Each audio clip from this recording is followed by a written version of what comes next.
Thank you for auditing the always positive new music review show hosted by a French professor who is finally going to be reviewing Your Old Droog and his album YOD Stewart. Now I say finally because he's probably the most requested artist I've ever gotten. You see, I do a lot of work on underground hip-hop, and I think I've covered most of the big names in underground hip-hop at this point. But he is one who I've just always missed. I don't know, like he comes out with a project and I don't catch it till it's too late, or I don't know, there's too much other stuff to review, and it's almost become a joke at this point. I mean, I went on Fantano's show and I talked about Ukrainian rappers, and I didn't mention him even though he's a Ukrainian American. You know, it almost seemed like it was intentional, like I soloed him out and I'm intentionally not paying attention to Your Old Droog. Nothing could be further from the truth. I actually almost didn't do this video today. I have a lot of... I've been delaying reviewing Your Old Droog for reasons I don't really understand. But the reason I'm doing this video today is it's the end of the year, and as a chair of the department, I have to do something called a SWOT analysis. If you know what that means, congratulations, you're an adult. If you don't know what that means, never learn what a SWOT analysis is. So I'm partly doing this video because I don't want to do that. It's due tomorrow at midnight, so I gave myself some time to listen to Your Old Droog and really get into it and really get into this album, this EP. If you've never listened to Your Old Droog, I don't know. Is this a good example of his music? I imagine it is because it's great, it's funny, it's interesting, it's very engaging. I find myself wanting to dip into his older projects, his many other older projects. He is part of this dump scene, along with Makhami and the God Fahim and a couple other guys who just seem to release albums every couple months. And it's a different business model, right? As opposed to trying to sell, I don't know, hundreds of thousands of copies of one album, sell tens of thousands of copies of 4 albums, right? This sort of new idea of just dumping music out there. This whole dumping ecosystem is predicated upon the existence of producers who are capable of making great albums with this rapidity. And there appears to be an unending stream of excellent underground East Coast rap producers. So we're living in this great moment, and I talk about it all the time. This is the greatest moment in the history of hip-hop, right now. Right now. And I can tell you, because I grew up in the 80s and 90s, okay? I remember listening to Eric B. and Rakim when it came out. I remember buying the Blueprint the day it came out and the day the towers fell. I remember all that. It's better now than it was then, because we have all these great producers, and we have all these great rappers. Now, it's interesting, because another rapper that people wanted me to review a lot was Action Bronson. And I finally did, and the first time I listened to Action Bronson's album, I could barely hear it. I was like, this guy sounds so much like Ghostface Killah, I can't possibly deal with it. Like, I can't get that out of my head. You know, I thought of him as like, you know, white face killer. Like that was my little joke I told to myself. Now, listening to Your Old Droog for the first time ever yesterday, he sounds so much like Nas. I mean, I heard it and I'm like, oh my, this guy is just the most Nasy Nas guy you could possibly imagine. Now, I couldn't come up with a good joke like Whiteface Killer. I thought like Nas Escablanc. The closest I got was a play on Nasty Nas with Bili Nas. Bili is Ukrainian for white. But what happened with Action Bronson is what's happened with Your Old Droog. Now that I've spent, I mean, literally, I don't know, 2 hours listening to Your Old Droog, I don't hear Nas at all. I don't hear him at all. Like when I listen to Action Bronson, I don't hear Ghostface Killah. Because when you listen to what they actually are doing with their music, what they're actually saying, and you see how different it is, even though the first time I listened to them, I couldn't get it out of my head. Now it's like some distant memory. Oh yeah, I guess he does sound like Nas. I find Your Old Droog quite interesting for a lot of reasons. Obviously, you look behind me, you see a poster for George Balašević. I'm married to someone from former Yugoslavia, so I'm very interested in Slavic culture. And being from the Ukraine, or, well, I guess he was from the Ukraine. Back when it was part of Russia, it was called the Ukraine. Now it's just called Ukraine. You know, because he is from a Slavic country and he lives in America, I feel a sort of connection to it through my wife. Obviously not through my own, but what I've learned a lot about is about like both Action Bronson, you know, being of Albanian descent, and now Your Old Droog being of Ukrainian descent. They are really helping to better understand immigrant culture in the United States, especially in the 5 boroughs of New York. Like, that is a specific American experience that they're living. And just like back in the day, there used to be all sorts of great, Italian-American New York culture that came out that's talking all about the experience of being a first, second generation immigrant. We're now having these rap artists who are able to communicate this. And this is what I think makes it different than a lot of other, white rappers, because they're not just white rappers. They're white rappers who have lived the immigrant experience. And as I talk about a lot on my channel, and especially when I talk about hip-hop from other cultures, the immigrant experience is like the number 2 topic, or the number 2 function of hip-hop after discussing the African-American experience. Like, on a global scale, that's one of its most useful tools, because as you hopefully know by now, hip-hop is the voice of the voiceless, and often immigrants are the voice of the voiceless. So those are just ways of sort of talking about the ways of perceiving of this singer. I mean, even his name, Droog, Droog is how you say friend in Serbo-Croatian. It's how you say friend in most Slavic languages. If you've ever read Clockwork Orange, which has a lot of Russian inflected in it, in the vocabulary, he calls all of his friends his old droogs. So we're kind of in that real sort of zone. I also like, there's a way that your old droog is very unashamed of who he is. So he's this white rapper who raps about a lot of sort of obscure things in white culture, in Ukrainian culture. And also he's proudly Jewish, and he raps about that as well. We're still, there still have been very, very few prominent Jewish rappers in the history of hip-hop. I mean, it's Beastie Boys, this guy. Is that it? I don't know. It might be. And I think even in the title, YOD Stewart, we have this sort of wink, because I bet the majority of people who listen to this album don't know who Rod Stewart is. If you're one of those people, you're lucky. Rod Stewart was this terrible, terrible 1970s, 1980s British rock star with blonde hair who sang terrible songs like "If you think I'm sexy and you want my body, come on honey, let me know." And so like him taking on this personality of YOD Stewart, it's like Rod Stewart is sort of the opposite of hip-hop. Before I keep going though, I'm being a little unfair to Rod Stewart. Secretly, Rod Stewart was actually kind of cool. Like if you listen to stuff he did with Faces, and the work he's done like Jeff Beck, like this Greatest Hits album is really good. And also, do you know what Rod Stewart does when he gets off stage? Groupies? No. Drugs? No. Food? No. Gambling? No. The dude plays with model trains. The dude is like a legend in model train circuits. Like, that's what he does with his free time. So I threw some shade at Rod Stewart, but I think he deserves a little bit of credit.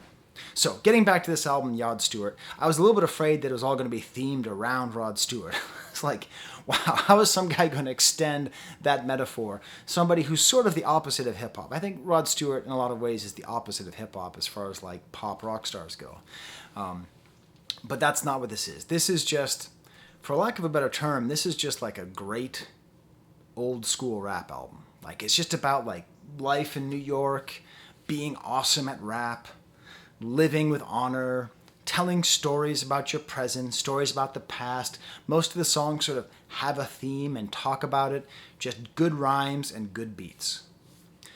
Almost every song, he has this tendency of doing these ad-libs, where he'll just say, "What?" after he says something.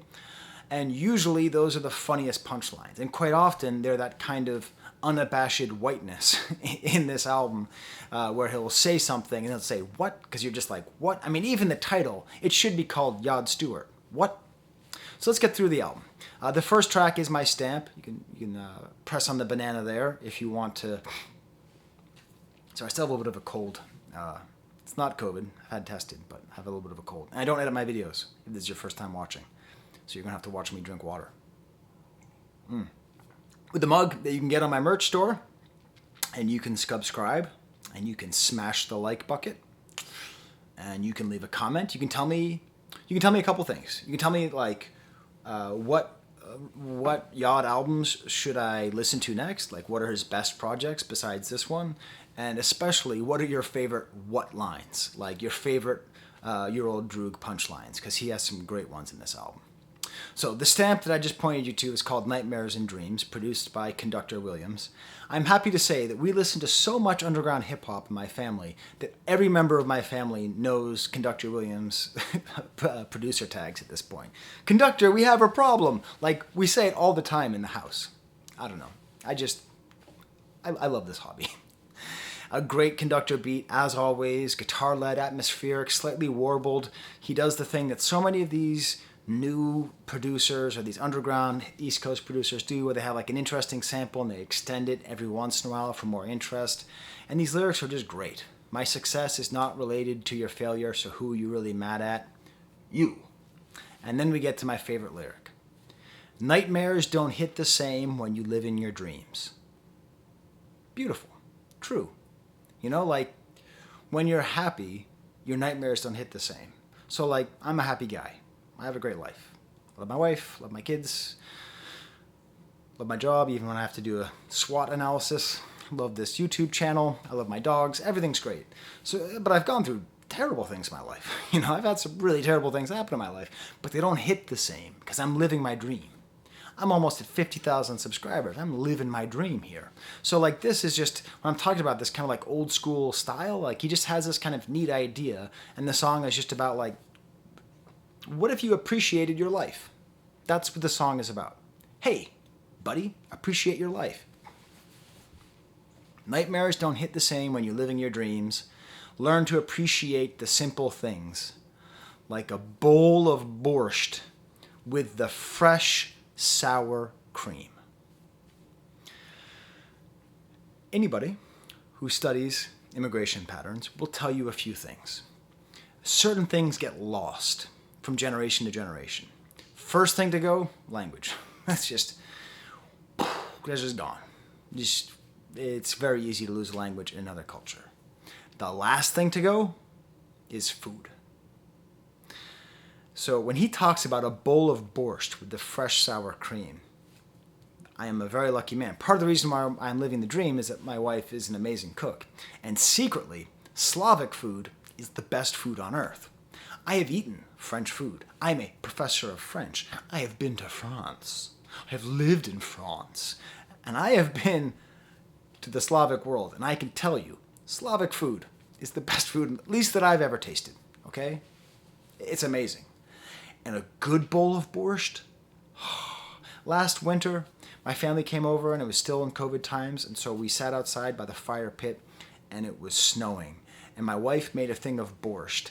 And I can close my eyes and taste that borscht right now. Like if a comet were coming and it was about to hit me, like, and everything flashed through my life. You know, the birth of my kids, and first time I got a subscriber, all those things. First time someone smashed a like bucket, all those things, you know. I remember that bowl of borscht. So there's a part of this that I really feel that connection. And it is part of this immigrant experience because he says that. And everybody who's from a Slavic culture will hear that and go, yeah. But I'm not done. I'm not done going on about this bowl of borscht. Because he says with the fresh sour cream. So you're thinking this, right? Yeah, fresh sour cream. You know? It's cold. You can't feel it's cold, but it's cold. You know, it's not even opened. See? So this is fresh sour cream, but it's not. You see, when he says fresh sour cream, he means something that the American tongue cannot even conceive of. The Slavs have ways of making these creams. It's a whole like soul food thing across the world. You know, like the French have crème fraîche, which is this kind of cream which you just can't approximate in America. Like you just can't have it until you're there. And the kind of sour cream they're talking about, this is good in a pinch. And this is what I had. This is what my wife had with the borscht that we had. So it was still very good. But when he says a fresh sour cream, he very specifically means something homemade by his family. That's what he's talking about. Those are the things you have to appreciate in your life. I want to eat borscht so bad right now. The what line on this album is other rappers is trash. That's why they litter. I don't quite get it. He also mentions the band Foreigner, which is one of those unabashedly white culture things that he's saying. And then he has all these nice little interludes, these spoken interludes in between songs. The meaning of life, the most important thing to do with your life is not to interfere with the life of others. Beautiful, well said. Next song is called Mind Your Business, produced by someone named Lee Scott. I don't know Lee Scott, but this might be my favorite beat on the album. This is just a great beat. This is this organ with like a small scratch on the guitar, and then eventually some piano notes come in later. This is where it starts off with this great cadence. Still the illest Jew in the diaspora. Just, first of all, great usage of the word diaspora, a word I love on this channel. And just the illest Jew in the diaspora, just the illest Jew in the diaspora. Beautiful, great cadence. And then he has this funny line, I hate you like white rappers hate other white rappers. And I didn't know that was true, but it totally makes sense that white rappers would hate other white rappers. Like, and it is true. I'm not going to spend 20 minutes trying to talk about why do white rappers hate other white rappers. But that is an interesting topic. Maybe I'll get to that some other day. The what line on here is, it says you're played out like REO Speedwagon. So REO Speedwagon, I mean, they are, like, I only know REO Speedwagon from those commercials that used to air where they would be like, the greatest hits of the 70s, and like the names of the bands would like scroll up. I think they did All I Need Is a Miracle. All I Need Is You. I think that's REO Speedwagon. But just, that is a true what line, because how many people who listen to super underground East Coast hip hop also know who REO Speedwagon is? At the end, we have a little interlude here with a quote, someone saying, it's money in the bank, Frank. I cannot find the source of this, but I'm fairly certain it's Jeffrey Tambor. I suspect it's from the Larry Sanders Show. I can't quite tell, but it really sounds like the actor and comedian Jeffrey Tambor. Next song is I Knew You Was a B-Word that rhymes with itch, produced by Roper Williams. A very, again, sweet old school style beat, this nice little piano. It starts off with this chorus, like a very kind of old school hip hop style chorus, very catchy. Very too catchy. So I was listening to this album. Toby? Oh, that was Bo. Bo just fell off his chair. That was the sound of my dog, who was just sitting on a chair and he just fell off. So this song is a little too catchy. You know, I knew you was a B word that rhymes with itch. Like, so I had the song stuck in my head, and then I went for a walk with my wife. You know, went for a little loop. You know, we do a loop around our neighborhood. And I just couldn't stop singing it. She's like, Sky, could you please stop singing that? Please stop calling me a B word. It was pretty funny. I got to say, I'm not a big fan of using gendered insults ever. You know, that's the feminist in me. But the song's not about a woman. Very clearly, it's one of those false friend things. I do like the line, if you think the song is about you, then the shoe fits. It's kind of funny. Again, there's an ending there. It seems to be about another Jeffrey Tambor quote, I think. Next song is called Toxic Love. My least favorite track on this project. Warbled piano sample, which is cool. I just don't like this kind of theme.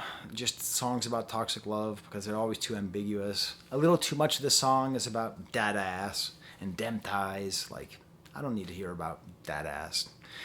It is mixed with an appreciation of this woman's intelligence. So that's cool. But then, I don't know, just like his whole position, and this is me based on listening to 20 minutes of his music. So correct me if I'm wrong, Droogies. Is like not being cliche. So talking about this woman saying he is, quote, blowing stacks at the Gucci store. I don't know. I mean, you could be the guy who talks about REO Speedwagon, or you could be the guy who talks about blowing stacks at the Gucci store, but I don't think that should be the same guy. But I do like other lines where he talks about the reason why this woman is toxic is created a wedge between me and my mother. I assume that's the source of the borscht. You don't want to get a wedge in between you and the borscht source. The borscht source. The borscht shorts. The short borscht sort. Borscht source. The what line here? If you know it, you know what I'm about to say, so I'm sorry. So I have to say it because it's the what line. Your P word is wetter than Trader Joe's peanut butter. What? But that's very funny. That's very funny because if you, again, all these what lines are just so tied into just like unbearably white, unbearably white positions, like shopping at Trader Joe's, right? But like Trader Joe's peanut butter often is that organic stuff where it's like divided with like it's got all the liquid on the top and everything underneath. So it works. It's creative and it's funny. Much better than blowing stacks at the Gucci store. Love and Basketball. Another beautiful Nicholas Craven beat. He's one of these guys who's just constantly producing great tracks. A cool kind of soul sample, a weird kind of bendy guitar lines, and again, he extends it when he can. And I like this because it's kind of a sweet love story. When I talk about this album being an old school rap album, it's because a lot of old school rap albums would just have this sort of idea of like, let's just tell a story. Like, I'll just tell a story about something in my life. So he sees this woman and then he remembers when he used to be with her. And he loved her when he used to play basketball against her. And then like they discovered each other's bodies. And then like she was too good for me. And you know, I don't think there's an actual what line on here, but he does say don't matumbo your blessings, which is going to be added into my vernacular. So Dikembe Mutombo is a famous basketball player who's famous for blocking people and then going like this afterwards. So he's saying, don't matumbo your blessings. Don't swat away your blessings, because apparently he swatted away this woman. I will say,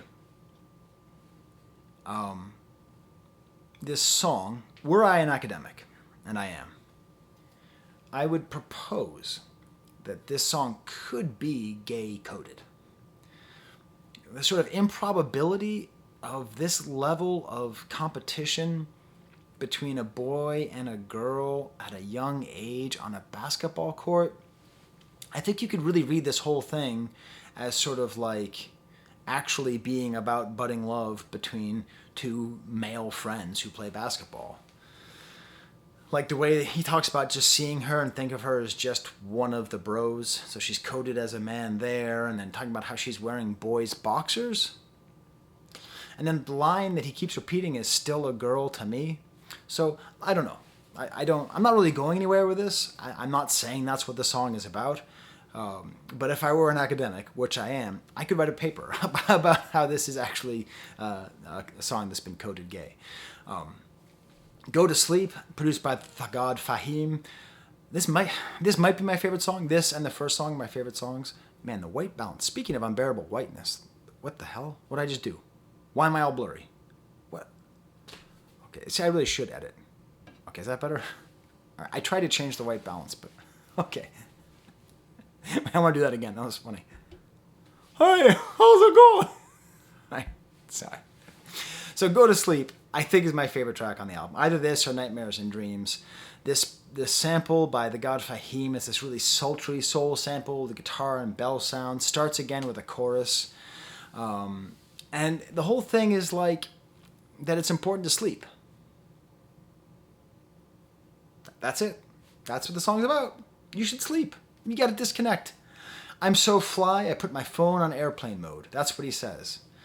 It's funny because I think if we tie this together with Kendrick Lamar's album, we're finding this similarity where we're having sort of anti-grind culture. Because we had this grind culture, which is really strong, especially on social media. The idea that you have to always be grinding, always be working, never be sleeping, always be... It's all part of late-stage capitalism. That's all part of this idea that if you just work hard enough, you'll get through, you know. Someone told me I should stop calling this channel my hobby. I should call it my side hustle. I said, if I call it a hustle, you can slap me right here. You know, but like... So this song, much like Kendrick Lamar, he says, I got to put myself first in the same way that Kendrick Lamar did. And I think that's a really important thing in our society right now. And I think we're going to see more of it. Because our constant connectivity, our constant ability to reach people, has meant that we're just sort of always working and always on the grind. Here's a quote from the song. That's when the slumber really deep... Oh, I'm sorry. Too much emphasis on the grind, cliches about rest when you're dead. And then the what line? I start bitching and I lose my religion when I don't get my REM. What? Now, this is a little bit less obscure than REO Speedwagon, but the song Losing My Religion is by the band REM. Oh no, I said too much. I haven't said... Anyways, goddamn. If you grew up in the 90s, that song was everywhere. Just everywhere. And I like REM, but that song. So it's kind of funny that he says, you know, and REM is another word for rapid eye movement. That's when your sleep is really deep. And that's what he says. I start to lose my religion when I don't get my REM. That's when the slumber really deepen. And it's great. It's about the importance of sleep. I agree with it. I have fought most of my life against sleep. I've only now started to really appreciate how important sleep is. I encourage my children to sleep. You can't be on the grind all the time. The album ends with the song The Ballad of Krutoy. By the way, this video is now longer than the album. Yay! I love it when I do that. You could have listened to the whole album now. You could hear me talking about it. I'll do that again, though. Where are you guys? All right. This is bad. I just discovered that. Okay. Ballad of Krutoy. Krutoy, I looked it up. It's a Russian/Ukrainian slang for like a tough guy, which makes sense. Produced by Argov with this odd bell beat, and then this organ comes in. And he starts singing, and the way he sings really reminds me a lot of how Bismarcky would sing. Sometimes I feel like crying. It's all about pain making him strong.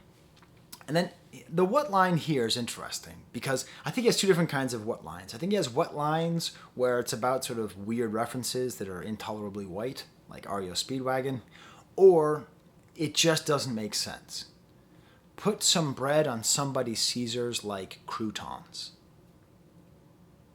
Put some bread on somebody's Caesars like croutons? I don't get what that means even a little bit, but I do have an idea. You see, Krutoy, you know, that's how that word is written in the English alphabet. But in Cyrillic, you can't really see that there. But in Cyrillic, in Russian Cyrillic, Ukrainian Cyrillic, it's an N. Like the Y is a backwards N. So I think that when you, it's a weird thing. I know Cyrillic fairly well. Like I know Serbian Cyrillic fairly well. I can read things when they're written in Cyrillic slowly. But it's weird because like you get these, you mix together the alphabets. And this happens less when you're fully fluent. But when you have to struggle with two alphabets, you kind of struggle with them, you know? So like my wife comes from a town called Bor, but it's spelled B-O-P. Like, you know, the R is a P in Cyrillic.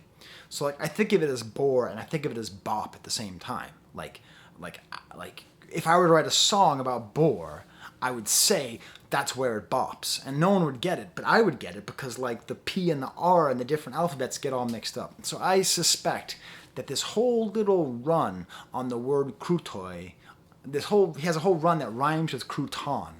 I think that's what it is. I think it's all kind of getting together. But I don't know. Crouton comes from the French word, which is the same word that is where the word crust comes from. Croûte.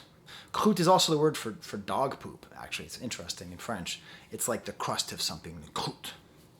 So that's my review of your Old Droog. Way better than doing a SWOT analysis.